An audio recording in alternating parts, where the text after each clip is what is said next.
Hari musim semi yang berkabut. Shaudi, pelayan setianya, membawakan obat harian seperti biasa. Hian menerima mangkuk itu, menenggak habis ramuan pahit tersebut dalam sekali teguk. Dia lalu minta jalan-jalan. Shaudi menatap wanita buta itu, wajahnya masih menyisakan aura prajurit tangguh. Shaudi berusaha mencegah. Di luar hujan, Nyonya. Tapi Heian sudah terbiasa hidup dalam kegelapan tanpa penglihatan. Tidak apa-apa, sahutnya lembut, aku akan membawa payung. Hanya sesekali dia merindukan masa lalu saat masih bisa melihat. Sekarang, dia hanya bisa mendengar rintik hujan memecah permukaan kolam. Dia bisa merasakan ikan koi merah berebut makanan, tapi tak bisa melihat satupun. Heian duduk tenang di pavilion. Pikirannya melayang kembali ke masa mudanya di militer. Hidup yang penuh kebebasan liar sangat kontras dengan hidupnya sebagai burung dalam sangkar saat ini. Langkah kaki mendekat memecah lamunannya. Mengira itu pelayannya, dia memanggil Shaodi. Tidak ada jawaban, tapi langkah itu berhenti tepat di depannya. Heian tahu siapa itu. Selir He, urusan apa yang kau bawa kemari? Suara mengejek Wanru bergema. Pendengaran yang tajam, Nyonya. Aku hanya ingin memberitahu bahwa dokter yang memeriksa matamu juga memeriksa nadimu. Kau sedang hamil. Heian membeku. Rasa bahagia yang tulus membuncah di dadanya saat mendengar kabar itu. Tapi sebelum dia bicara, Wanru menghela napas dengan dramatis. Sayang sekali anak ini tidak bisa dipertahankan. Bagi Heian yang selama ini dibohongi, seorang anak adalah kelemahan terbesarnya. Murka, dia menggebrak meja batu dan berdiri. Hei Wanru, kau lancang sekali. Suara Wanru meneteskan kemenangan. Oh, bukan cuma aku yang bicara begitu. Jenderal He juga setuju. Begitu nama Jenderal He disebut, dahi Heian mengernyit. Konspirasi mulai terurai di benaknya. Apa yang kau tahu? Wanru mencibir. Aku tahu semua yang perlu dan tidak perlu ku ketahui. Rahasia besar sang Jenderal Angsa Terbang. Bagaimana mungkin keluarga He atau keluarga Shu bisa membiarkanmu tetap hidup? 19 tahun lalu, gelar bangsawan keluarga. He tidak stabil. Dua menantu melahirkan bersamaan. Istri pertama punya putra, He Rufei, dan istri kedua punya putri, He Yan. Gelar itu harusnya untuk He Rufei, tapi dia lahir sakit-sakitan. Dokter mengklaim dia tidak akan bertahan sampai dewasa. Demi mempertahankan status bangsawan, keluarga itu mengambil risiko besar. Mereka menyuruh He Yan turun tangan. Menyamar sebagai pria dengan wajah tersembunyi topeng, He Yan memakai nama He Rufei lalu masuk militer. Dia bertarung sampai prestasi militernya menumpuk, akhirnya menerima gelar Jenderal Angsa Terbang dari Kaisar sendiri. Tapi sepupunya, He Rufei, tidak mati. Dia dirawat di kuil dan bertahan sampai usia 18 tahun. Akhirnya, segalanya dikembalikan ke tempat asalnya. He Rufei menemui Kaisar dan mengklaim gelar jenderal. Sementara itu, Heian diam-diam dinikahkan dengan Shu Jihang, seorang sarjana. Merasa belum cukup menyakiti, Wanru melancarkan serangan terakhir. Obat yang meracuni matamu itu, perintah dari tetua klanmu sendiri. Hanya orang mati yang bisa menjaga rahasia. Hian mendongak dan tertawa terbahak-bahak secara tragis. Wanru merasa terganggu oleh tawa yang tiba-tiba itu. Harusnya kau menangis. Apa yang kau tertawakan? Hian mengarahkan matanya yang tak melihat ke arah selir itu dengan dingin. Aku menertawakan kebodohanmu. Aku harus mati untuk menjaga rahasia ini. Setelah kau tahu, apa kau pikir mereka akan membiarkanmu hidup? Kepanikan terpancar di mata Wanru, tapi dia menutupi dengan keberanian palsu. Keras kepala sampai akhir. Pengawal, bunuh dia. Sekelompok pengawal menyerbu pavilion, mengepung wanita buta itu. Tapi Heian bergerak cepat, mematahkan dahan pohon willow untuk senjata. Mereka pikir dia mangsa mudah karena buta. Mereka lupa dia adalah Jenderal Angsa Terbang yang asli, yang ditempa di medan perang. Meski buta, dia bisa menghadapi 10 orang sekaligus. Dengan satu sentakan pergelangan tangan, dahan itu melesat. Para pengawal terhempas ke tanah seketika. Melihat itu, Wanru mengutuk dengan marah.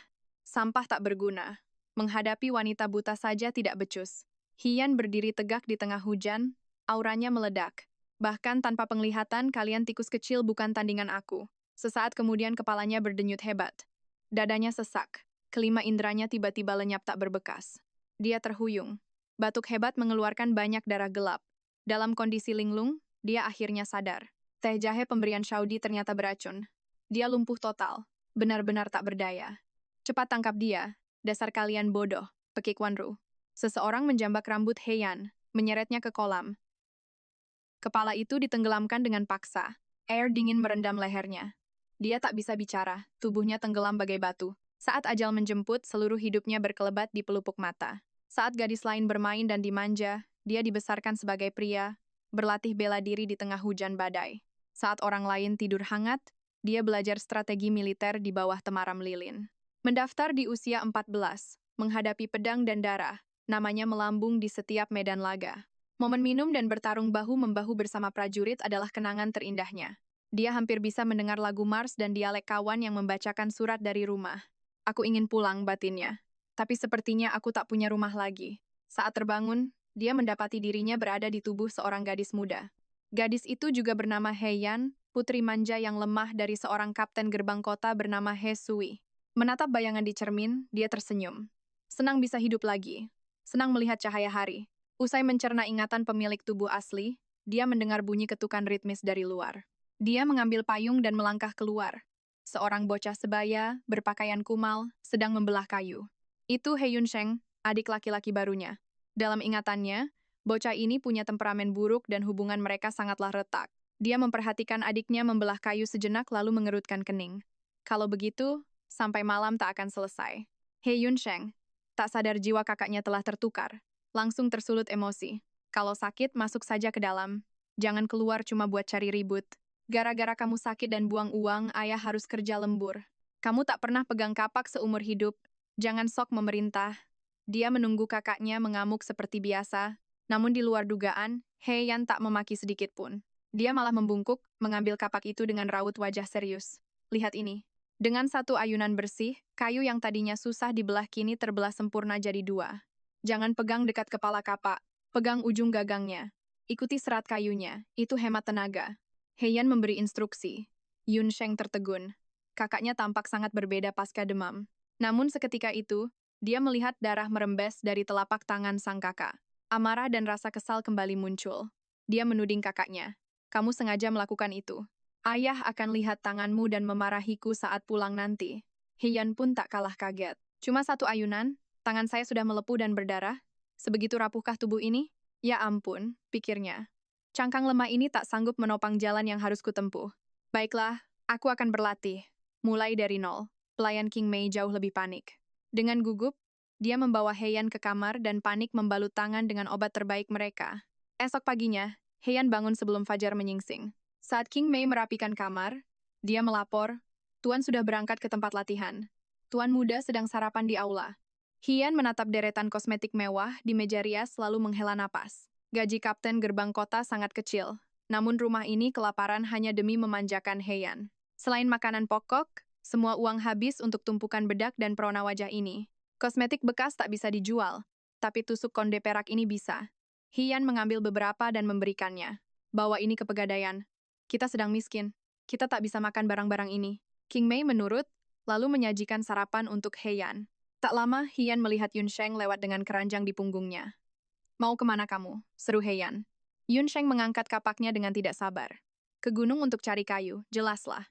Mata Heian berbinar. Aku ikut. Sebelum Yun Sheng sempat protes, King Mei menyela, Nona, di gunung baru saja hujan. Jalanan licin, dan tangan Nona belum sembuh total. Bagaimana kalau jatuh? Tepat sekali, sahut Yun Sheng cepat. Ayah sudah cukup memarahiku gara-gara tanganmu kemarin. Jangan buat masalah untukku. Heian paham kekesalan adiknya, tapi tak ada yang bisa menghentikannya saat ia sudah bertekad. Ayah baru pulang nanti malam, dan King Mei terlalu banyak urusan untuk ikut. Yun Sheng, kalau tidak mau mengajakku, aku pergi sendiri. Yun Sheng mengerang pasrah. Baiklah, ikut saja kalau mau, tapi kalau kamu jatuh lalu menangis di jalan, aku tidak akan menggendongmu. Hian tersenyum lebar. Janji, beri aku waktu sebentar untuk ganti baju yang praktis, lalu kita berangkat. Baju praktis, pikir Yun Sheng heran. Apakah matahari terbit dari barat? Anehnya, Yun Sheng tidak mendengar satupun keluhan atau rengekan dari kakaknya yang biasanya manja itu. Hal itu sedikit melunakkan hatinya. Tempat ini aman. Duduk saja di sini sebentar. Yun Sheng berkata, aku butuh waktu sekitar 2 jam untuk menebang kayu.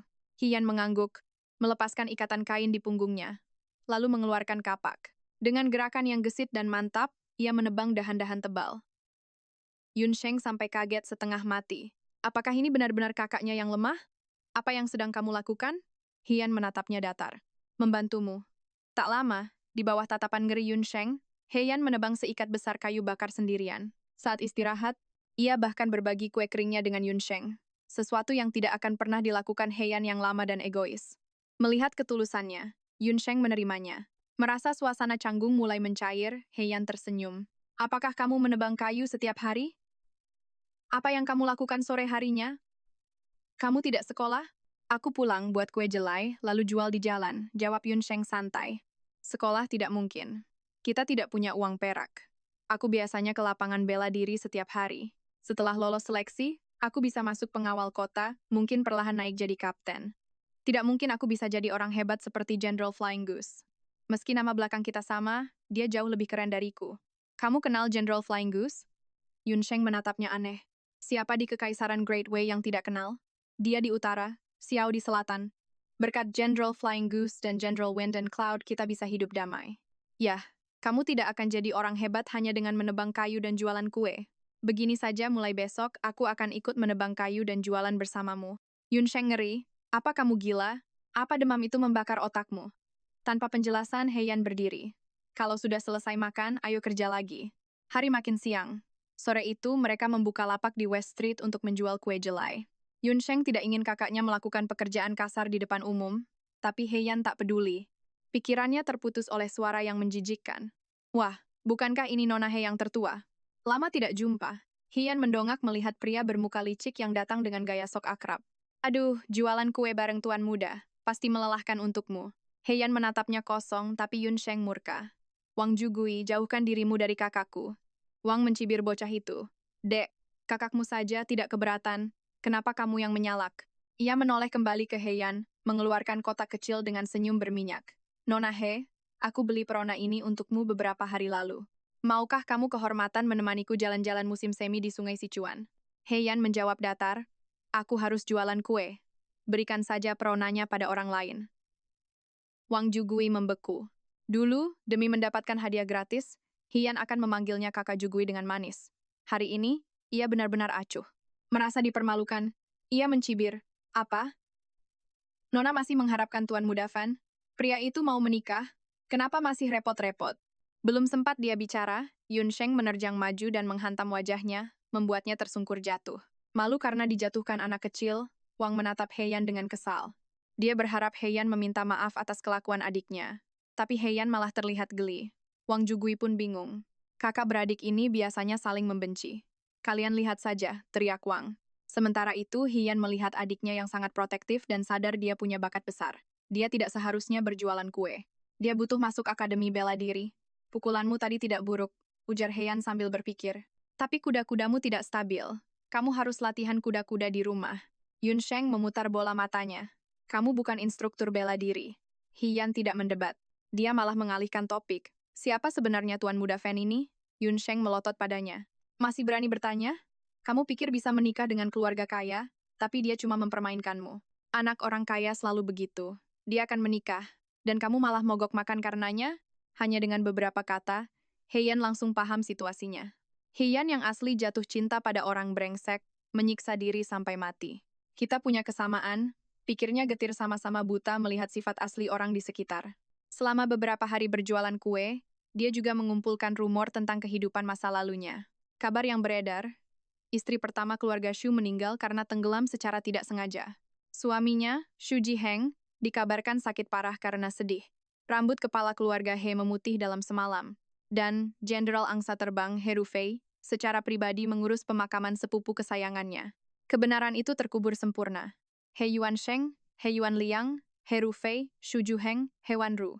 Dia akan menemui mereka satu persatu dan mengambil kembali apa yang menjadi haknya. Tapi sebelum mengungkap kebenaran, dia harus bertahan hidup. Malam itu, Hian menatap tumpukan kecil perak di meja. Perhiasan yang digadaikan hampir tidak menghasilkan apa-apa. Dia tahu King Mei setia dan tidak mencuranginya. Perhiasannya memang murahan. Itu tidak cukup. Dia teringat gunung emas dan permata yang dihadiahkan Kaisar untuk Jenderal Angsa Terbang. Jika saja dia bisa mengambil satu potong, semua masalah keluarganya akan selesai. Dia menghela napas panjang, akhirnya paham peribahasa lama. Uang logam bisa membuat pahlawan kesulitan. Lagi pula, menebang kayu saja belum cukup memulihkan stamina tempurnya. Dia ingin pergi ke tempat latihan untuk bertanding, tapi tidak tahu apakah ayahnya yang protektif akan mengizinkan. Dia memadamkan lilin dan naik ke tempat tidur. Besok aku akan cari cara. Sore berikutnya, saat menyiapkan stan, Heian melihat Yun Sheng membawa beberapa keranjang kue tambahan. Apa kita bisa menjual semuanya? Yun Sheng mengangguk bijak. Cuaca semakin hangat. Orang-orang mulai keluar. Kita akan ganti dagangan dalam beberapa minggu. Hian merasa kagum. Bocah ini memikul beban rumah tangga di pundaknya dan ternyata pintar berbisnis. Saat mereka sibuk, Wang Jugui muncul lagi. Kali ini dikawal sekelompok preman bertubuh kekar. Dia menggebrak meja, membuat pelanggan lari. Apa maumu? Yun Sheng berteriak sambil menggulung lengan baju. Dengan bantuan preman, Wang jadi sok jago. Apa mauku? Kau memukulku kemarin. Pikirmu aku akan diam saja? Mau berkelahi? Ayo maju. Yun Sheng siap menyerang, tapi He Yan menariknya. Melihatnya, Wang tersenyum mesum. Bocah ini tidak tahu diri, tapi aku akan beri Nona He sedikit muka. Kalau kau mau jalan-jalan musim semi denganku, aku tidak akan meladeni bocah itu. Hian menahan adiknya yang murka dan menunjuk ke arah gang sepi di dekat situ. Baiklah, ayo ke sana dan bicara. Tidak, Yun Sheng protes. Kamu tidak boleh ikut mereka. Mereka orang jahat. Hian merendahkan suaranya. Kamu pikir aku menebang kayu bersamamu selama ini untuk apa? Tenang saja, aku akan baik-baik saja. Dia sangat butuh target untuk mengetes kekuatannya yang pulih. Preman-preman ini adalah samsak latihan yang sempurna. Kelompok itu berjalan masuk ke gang. Di atas mereka berdiri paviliun Zuyu, tempat sayup-sayup alunan alat musik berdawai melayang di udara. Tiba-tiba, jeritan melengking memecah kesunyian gang, membuat para musisi di atas lantai terkejut hingga terdiam. Orang-orang yang lewat melongok melihat Wang Jugui terduduk di tanah. Dia meraung kesakitan sambil memegangi bahunya yang terkilir. Hian melempar wadah perona wajah itu ke tanah. Terima kasih hadiahnya, tapi aku tidak suka seleramu soal bedak. Ingat, jangan pernah beri aku barang seperti ini lagi. Apa yang kalian lakukan, bodoh? Teriak Wang pada para preman bayarannya. Hajar perempuan ini. Hian meretakkan jemarinya, tersenyum manis pada Wang yang sedang mengerang. Kamu akan menyesali itu. Para preman itu mengira cedera Wang hanyalah kebetulan. Bagaimanapun, dia hanyalah gadis yang tampak rapuh. Tapi kenyataannya jauh lebih kejam. Dalam hitungan menit, gadis rapuh itu membuat mereka terkapar penuh memar. Kepala Wang Jugui pening saat dia terbaring di samping anak buahnya. Dia tak habis pikir bagaimana Heian yang manja bisa berubah jadi monster yang melumpuhkan 4 pria dewasa. Melihat Heian berjalan mendekat lagi, dia merangkak berlutut dan bersujud dengan panik. Bibi, ampun. Saya tidak tahu kalau ini mantai. Tolong, jadilah orang yang lebih besar dan lepaskan saya. Puas? Heian tersenyum. Kita ini tetangga. Jangan main-main seperti ini lagi ya. Baik-baik, tentu saja. Terima kasih, bos. Wang meracau ketakutan. Dia tidak tahu kalau segalanya disaksikan seseorang dari balkon paviliun Zuyu. Sejak kapan wanita di ibu kota jadi begitu garang? Chung Lisu, pemuda berbaju kuning, terheran-heran. Paman, haruskah aku tanya dia dari keluarga mana? Kita bisa mempekerjakannya jadi pengawal. Dia bertarung lebih baik daripada Fei Niu. Sebelum dia selesai bicara, pamannya menjentikkan tutup cangkir teh dengan akurat, tepat ke mulut Chung Lisu yang terbuka, membungkamnya. Sang paman bersandar, suaranya malas tapi sedingin es. Ucapkan satu kata omong kosong lagi, aku lempar kamu dari balkon ini. Di jalanan, Yun Shang menghela napas lega saat melihat Heian kembali tanpa luka. Tidak melihat Wang Jugui dimanapun, dia bertanya, di mana mereka? Aku sudah bicara baik-baik dengan mereka, jawab Heian santai, dan menyentuh sisi emosional mereka. Mereka pergi. Katanya mereka akan datang meminta maaf lain hari dan tidak akan mengulanginya. Ngomong-ngomong, kamu punya baju bersih? Yun Sheng bingung. Untuk apa? Heian tidak bisa bilang rencana aslinya, jadi dia berbohong. Aku hanya ingin lihat kalau ada yang perlu dijahit. Aku bisa membantu menambalnya. Yun Sheng menatapnya curiga. Memangnya kamu pernah pegang jarum? Dia belum pernah, tapi dia memaksakan senyum percaya diri. Kamu meremehkanku, tentu saja pernah. Setelah menyuruh kakaknya pergi, dia mencuri bajunya. Menyamar jadi pria adalah keahliannya. Dengan sedikit penyesuaian pada rambut dan wajah, dia keluar persis seperti pemuda yang segar. Pertanyaan yang dia ajukan pada Wang Jugui sederhana saja. Mana kasino terbesar di ibu kota? Keluarga He sangat miskin. Berjualan kue tak akan cukup untuk biaya akademi bela diri Yun Sheng. Berjudi adalah trik murahan, tapi dia tak punya pilihan. Di kehidupan lalu dia adalah penjudi yang payah.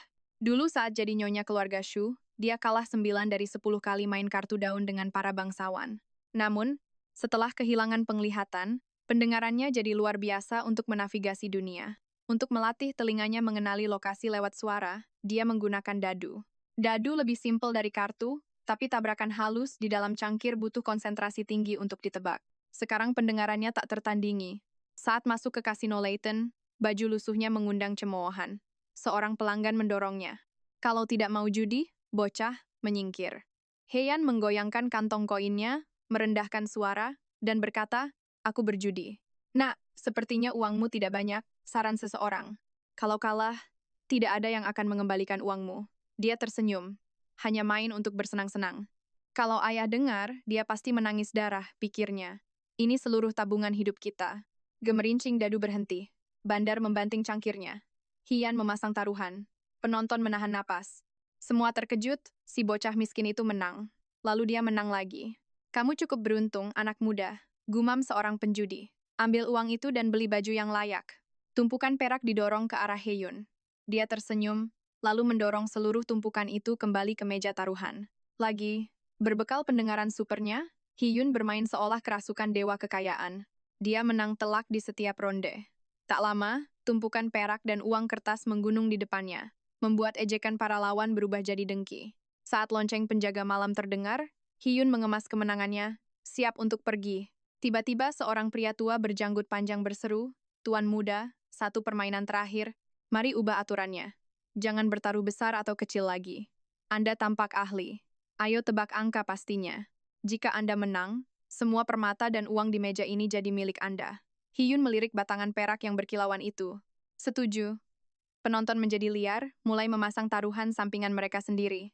Menebak angka pasti sangatlah sulit, jadi hampir semua orang bertaruh pada bandar. Hanya segelintir orang berani bertaruh pada si bocah beruntung. Pria tua itu mengocok cawan. Kasino mendadak hening total. Hiyun memejamkan mata, melacak benturan tajam dadu di dalam cawan tembaga. Bang, cawan itu dihentakkan ke meja. Semua mata tertuju pada Hiyun. 2, 5, ucapnya tenang. Cawan pun diangkat. Dua dadu tergeletak dengan angka 2 dan 5. Bandar terpaku tak percaya. Kerumunan meledak. Dia menang. Bocah ini monster. "Tuan, mohon terima hormat saya. Jadikan saya murid Anda." "Sial, saya kehilangan segalanya karena bertaruh melawannya." Pria tua berjanggut itu segera menutupi keterkejutannya. Dia memasukkan tumpukan kekayaan itu ke dalam tas dan menyerahkannya kepada Heian. "Yan menyelidik, Anda memiliki ingatan yang cemerlang, Tuan Muda. Bolehkah saya tahu nama Anda?" Hian tertawa. "Saya hanya orang asing, tidak perlu disebut." Dia menerobos kerumunan dan menyelinap keluar. Begitu dia pergi, pria tua itu memberi isyarat pada sekelompok preman. "Ikuti dia, bawa kembali perak itu." Hian melangkah cepat melewati ganggang gelap yang sepi. Dia tahu aturan emas. Pria yang tidak bersalah bisa celaka, karena menyimpan harta berharga. Dia sudah menang terlalu banyak, mereka tidak akan membiarkannya pergi begitu saja. Jauh di gang terpencil, dia berhenti dan menoleh. Berhenti mengendap-endap. "Kalian tidak akan bisa menangkap saya." Beberapa preman kasino melompat turun dari dinding di belakangnya. "Tambahkan kami dalam daftar itu." Suara menyalak dari depan. Sekelompok preman jalanan muncul, memblokir jalan keluar. "Dia benar-benar dikepung. Bocah bodoh," ejek salah satu pria itu. "Tidak ada yang mengajarimu untuk tidak menarik perhatian saat pertama kali ke kasino, karena ini pertama kalinya, tentu tidak ada yang mengajariku." Hian menjawab dengan tenang. Murka, sang pemimpin meraung. "Masih berani menjawab? Hajar dia." Hian menghela napas. Kasino benar-benar tidak punya kehormatan. Untungnya, dia sudah memulihkan cukup tenaga untuk pertarungan. Dia mengepalkan tinju dan menyerang. Saat kekacauan terjadi, seseorang berhasil menarik punggungnya, merobek kemejanya hingga koyak. Heian terkesiap ngeri. Itu adalah kemeja terbaik Yunzong, meski sudah pudar. Melihat kepanikannya, preman itu tertawa. "Khawatir dengan pakaianmu? Aku akan memukulmu sampai mati." Mereka pikir bocah ini mangsa empuk, tapi mereka justru menendang lempengan baja. Hian bergerak lincah seperti belut, mustahil untuk ditangkap. Serangannya mendarat dengan presisi militer pada titik tekanan lawan. Dalam hitungan menit, kedua kelompok preman itu mengerang di tanah. Heian berjongkok untuk memungut batangan perak yang tumpah saat pertarungan. Saat dia mengambil koin terakhir, suara merdu yang lembut bergema dari bayang-bayang. "Adik kecil, kau menjatuhkan sepotong perak." Heian berbalik. Berdiri di sana seorang pria yang tampak seperti dewa yang turun dari surga. Dia sangat anggun, senyum tipis di bibirnya sambil mengulurkan kepingan perak yang pecah. Heian sudah merasakan seseorang di gang sebelum pertarungan dimulai, tapi karena mereka tidak menyerang, dia berasumsi itu hanya orang lewat. Dia tidak menyangka mereka akan keluar dan menawarkan uang. Bocah miskin yang menyamar itu menatap sang dewa dengan bingung. "Adik kecil," pria berbaju biru itu mengingatkan dengan lembut. Tersadar, Hian mengambil perak itu. "Terima kasih." Tanpa kata lagi, dia langsung lari. Seorang pelayan muncul dari bayang-bayang, bergabung dengan pria berbaju biru itu. Tuan muda keempat, bocah itu mungkin hanya orang asing, ujar Chu Jiao pelan. Tak usah hiraukan dia. Dia tertawa kecil seolah teringat sesuatu yang lucu. Cukup tajam sih. Malam itu Heian tidur nyenyak.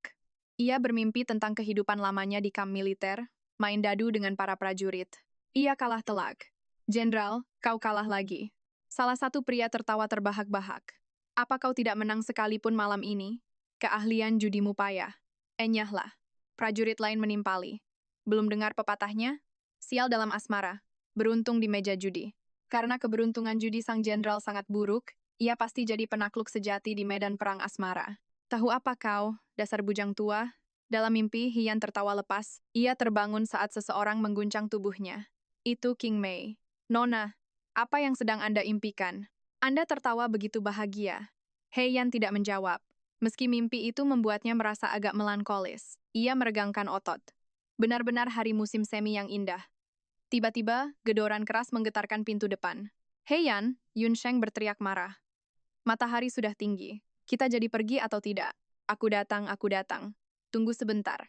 Yun Sheng menghentakkan kaki masuk. Kenapa lama sekali untuk matanya mendarat pada kemeja yang tergantung di kursi? Ia menjerit penuh amarah. Hian menatap bingung.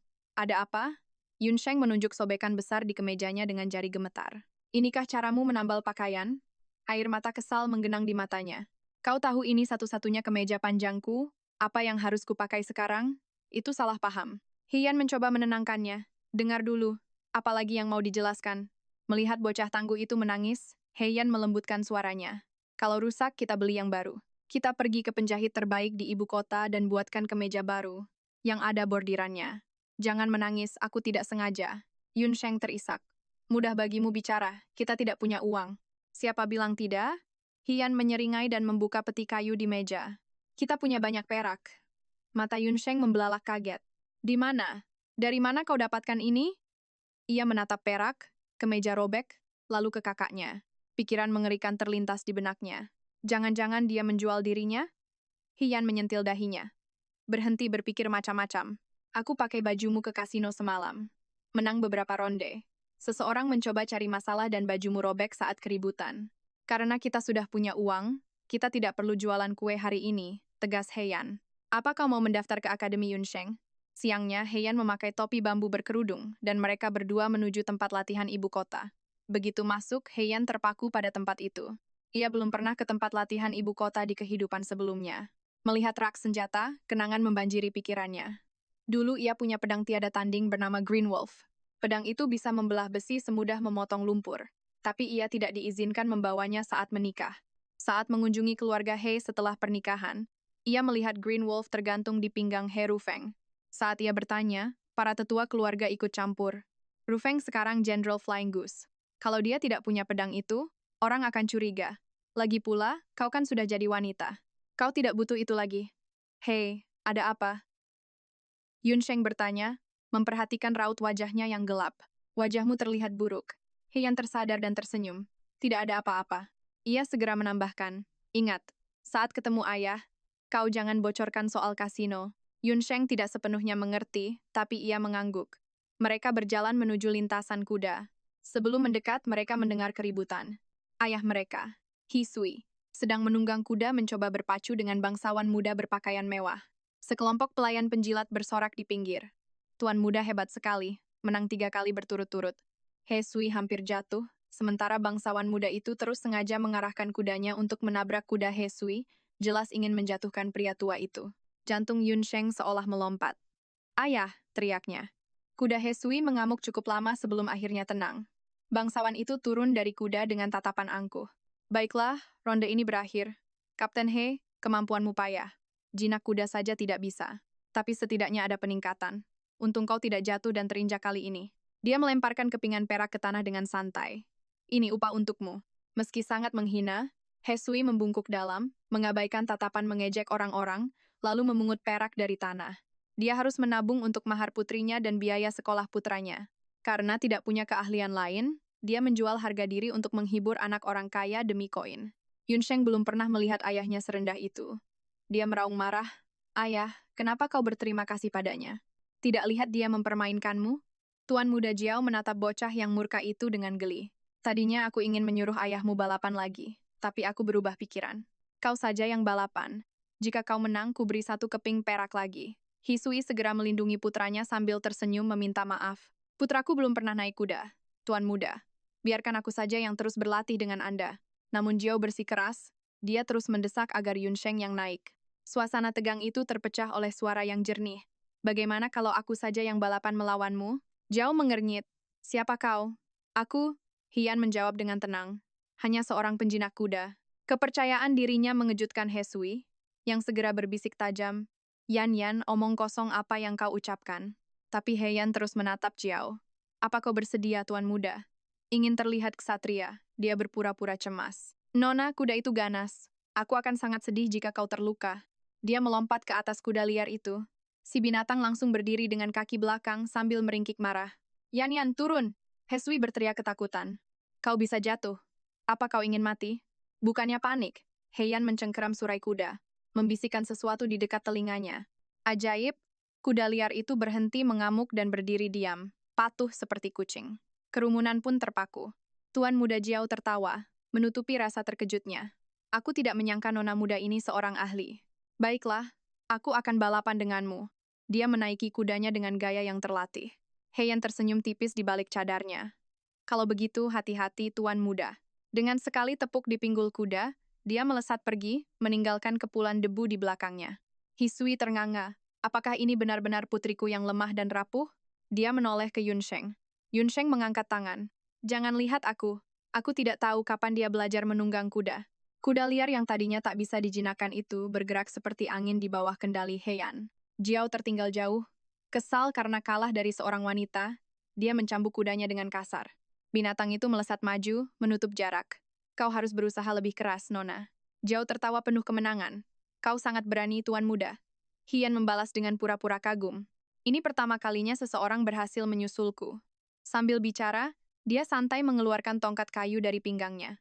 Dia meminjamnya dari Yunsheng tadi dan dengan keras menusuk bagian belakang kuda Jiao. Lihat apa kau suka ditendang saat berkuda liar? Kuda itu memekik kaget dan berlari panik. Tidak siap, Jiao nyaris terlempar dari pelana. Dia menarik kendali, tapi binatang yang panik itu tak mau berhenti. Dia terhempas dengan keras, takut satu kesalahan saja akan membuatnya terlempar hingga tewas. Berhenti, berhenti. Jiao menjerit, memeluk leher kuda sambil terisak. Tolong aku, hentikan ini. Lebih jauh di lintasan, Yunsheng mengernyit. Apa yang terjadi? Kenapa si Jiao itu berteriak minta tolong? Hisue menonton dengan kaget saat bangsawan sombong itu melolong seperti anak kecil. Sementara itu, Heian duduk dengan tenang di atas kudanya yang melaju, bebas sebelah tangan untuk mengorek telinga. Berisik sekali, merasa sudah cukup menakutinya dan ingin menghindari tuduhan pembunuhan. Dia memacu kudanya dan memimpin. Dia melompat turun dengan mulus, berdiri tepat di jalur kuda Jiao yang panik, memegang tongkat kayu secara horizontal. Kuda itu berhenti mendadak karena ada rintangan, berdiri dengan kaki belakang dan akhirnya berhenti. Hian memerintah dengan tajam. Hewan itu pun langsung tenang.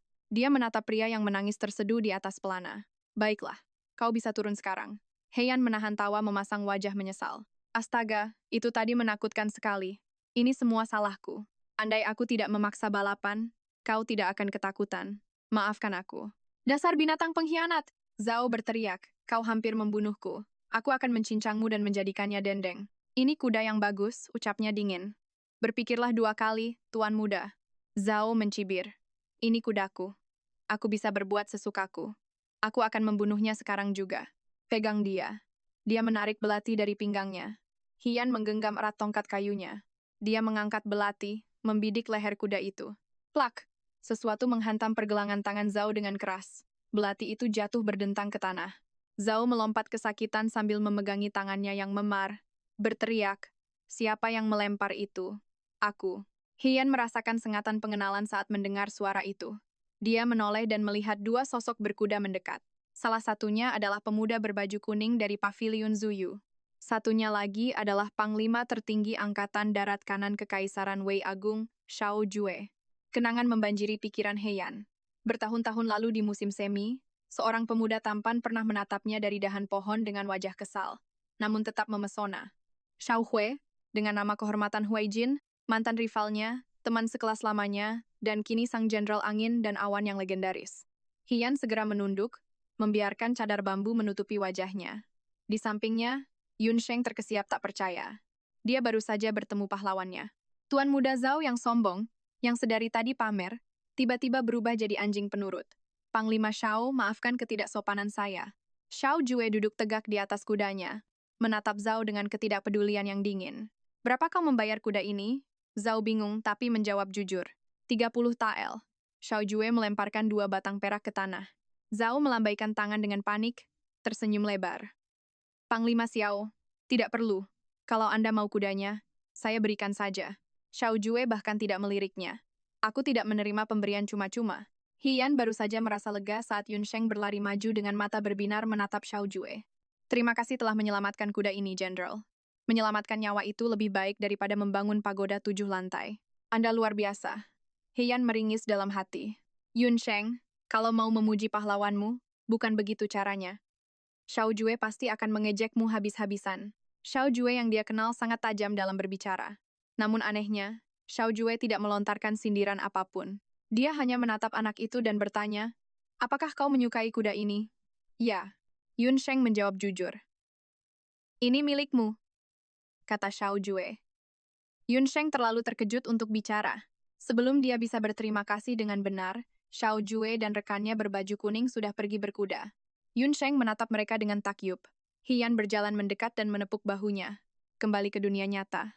Jenderal Angin dan Awan baru saja memberiku seekor kuda. Yun Sheng berbisik tak percaya. Sebaiknya kau bawa dia pulang, bangunkan kuil, dan bakar dupa untuknya, goda Heian. Yun Sheng melotot padanya. Apa yang kau tahu? Kalau Panglima Xiao tidak turun tangan, pria bernama Zhao itu pasti sudah membunuhnya. Jenderal itu benar-benar ksatria yang menolong yang lemah. Baiklah, sudah, cukup, potong Heian.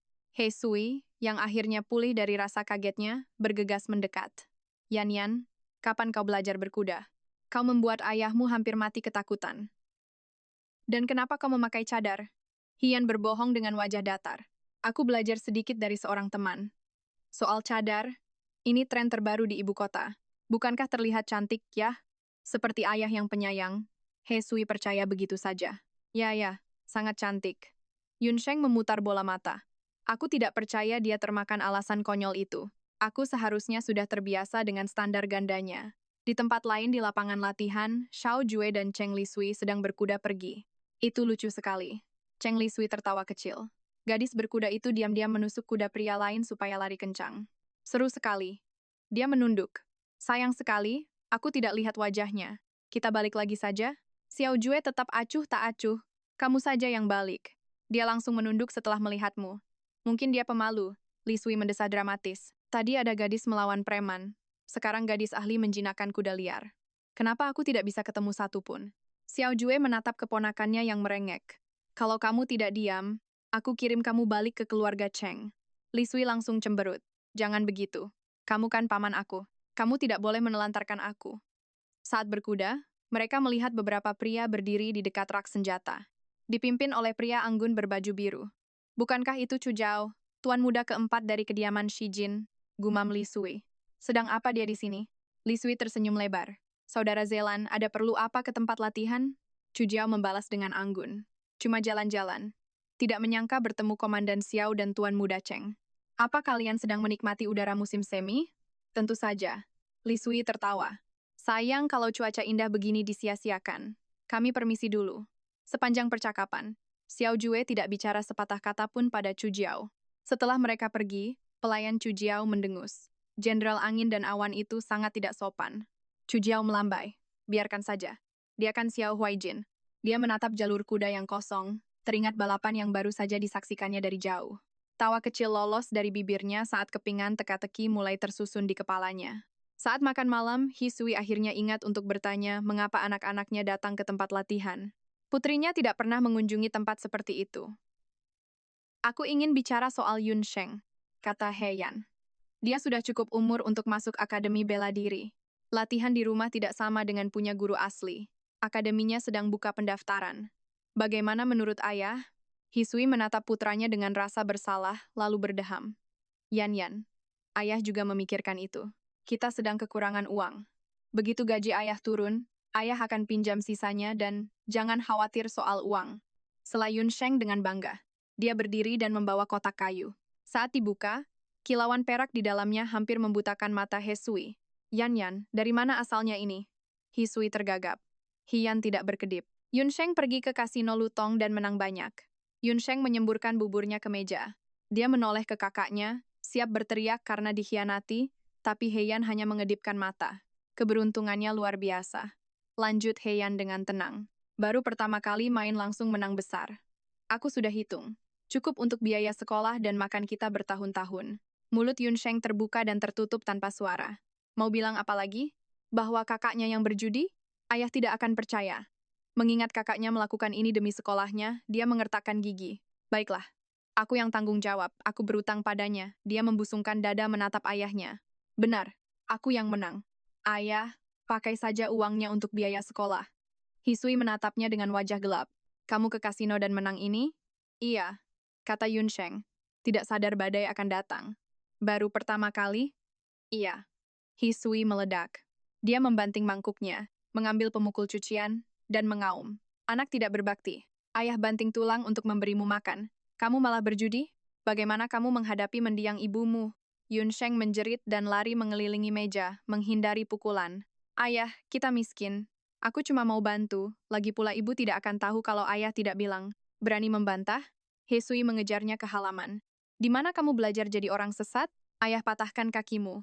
Duduk aman di meja, Heian menepuk dadanya pelan. Fiuh, nyaris saja. Untung dia membuat Yunsheng yang disalahkan. Kalau ayahnya mencoba memukulnya, refleks tempur barunya bisa saja aktif, dan dia malah melukai ayahnya sendiri. Itu baru namanya tidak berbakti. Malam itu, di tempat tidur, Heian terus membolak-balik tubuhnya. Dia tak menyangka akan bertemu Xiao Jue hari ini. Instingnya langsung menunduk, takut pria itu akan mengenalinya. Tapi setelah dipikir lagi, dia sadar dia bukan Heian yang dulu lagi. Bahkan jika berdiri berhadapan, Xiao Jue takkan tahu siapa dia. Lagi pula, dulu dia selalu memakai topeng di dekat pria itu. Dunia selalu bilang Jenderal Angsa Terbang dan Jenderal Angin Awan adalah rival bebuyutan, seperti api dan air. Tapi itu cuma gosip belaka. Keduanya adalah ahli strategi muda yang jenius, bergabung dengan militer sejak dini dan disukai kaisar. Orang-orang pun membandingkan mereka. Tapi sebagai gadis berusia 14 tahun, dia tak pernah membenci tuan muda keluarga Xiao itu. Dulu, Herufei dikirim ke Akademi Xianchang. Itu akademi paling bergengsi di ibu kota, didirikan oleh mantan guru kaisar. Hanya bangsawan berstatus tinggi yang bisa masuk ke sana. Pamannya mengerahkan koneksi agar dia bisa masuk, berharap dia bisa membangun jaringan elit untuk Herufei yang asli nanti. Dia sangat senang. Itu kesempatan belajar strategi dan mencari teman, hak istimewa yang biasanya tak diberikan pada wanita. Bibinya memberinya topeng khusus dan memperingatkan dengan tegas. Hati-hati, jangan biarkan siapapun tahu identitasmu. Kalau sampai ketahuan, seluruh keluarga kita akan dihukum mati. Jadi dengan topeng perak di wajah, dia masuk ke Akademi Xianchang. Dia tiba sangat pagi di hari pertamanya. Belum ada siapa-siapa. Di halaman dia melihat pohon lokwat dengan buah kuning keemasan yang ranum. Dia pikir, anak laki-laki sering memanjat pohon dan mencuri buah. Tidak ada salahnya kan? Tidak ada galah di sekitar, dan pohon itu juga tidak terlalu tinggi. Dia melompat, mencoba menggapai lokwat yang paling besar. Gagal. Pantang menyerah, dia melompat lagi, tetap gagal. Dia terus melompat sampai napasnya tersengal dan berkeringat. Saat dia baru mau istirahat, terdengar suara tawa kecil dari atas. Kaget, dia mendongak ke arah dedaunan yang rimbun. Duduk di dahan pohon adalah pemuda paling tampan yang pernah dia lihat, bermandikan sinar matahari musim semi. Xiaojie menatapnya ke bawah, memetik buah lokwat, lalu menjatuhkannya ke arahnya. Hian merasa malu, lalu mendadak gugup. Apa dia memberikannya padaku? Pemuda itu melompat turun dengan anggun, mendarat dengan ringan. Saat pria itu berjalan mendekat, dia membeku, tak tahu harus bilang apa. Haruskah dia berterima kasih, atau bilang kalau pemuda itu sangat rupawan? Dengan gugup dia mengulurkan tangan. Terima. Tapi sebelum kata itu selesai, Xiaojie berjalan melewatinya tanpa melirik sedikit pun. Hian berbalik dengan bingung. Dia melihat pria itu dengan santai melempar-lempar lokwat emas di tangannya sambil berlalu. Sikapnya yang acuh seolah mengejek kegerannya. Saat mendekati pintu, dia mendengar suara ceria dari dalam. Dengar-dengar tuan muda keluarga He mulai masuk hari ini. Jing, apa kau sudah melihatnya? Mengintip dari celah jendela, dia melihat Xiaojie dikelilingi anak laki-laki lain. Aku belum melihat tuan muda keluarga He itu. Suara malas Xiao Jue terdengar keluar. Tapi aku melihat anak kecil yang pendek dan bodoh mencoba melompat demi buah lokwat. Dari celah itu, Mata Xiao Jue beralih, mengunci pandangannya seolah tahu dia sedang mengintip. Itulah pertemuan pertamanya dengan Xiao Jue.